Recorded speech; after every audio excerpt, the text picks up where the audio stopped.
ధర్మదేవత శ్రద్ధ మీదనే నివసిస్తూ ఉంటుంది.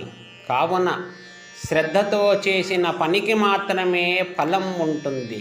అశ్రద్ధతో చేసిన పనికి ఎట్టి ఫలము ఉండదు అంటున్నాడు శాస్త్రకారుడు.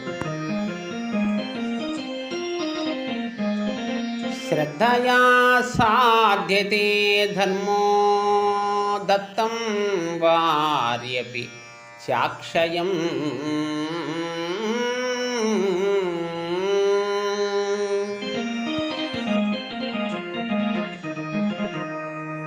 మాతుశతగుణం దానం సహస్రం పితు రుచ్యతే.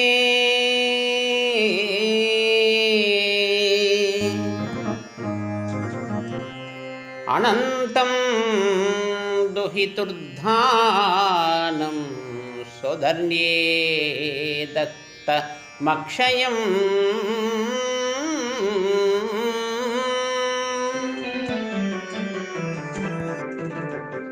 ధర్మదేవత శ్రద్ధ మీదనే నివసిస్తూ ఉంటుంది. కావున శ్రద్ధతో మంచినీళ్ళు ఇచ్చినా అది అక్షయమైన ఫలితాన్ని ఇస్తుంది. శ్రద్ధ లేకుండా చేసే దానికి ఏ విధమైన ఫలం ఉండదు.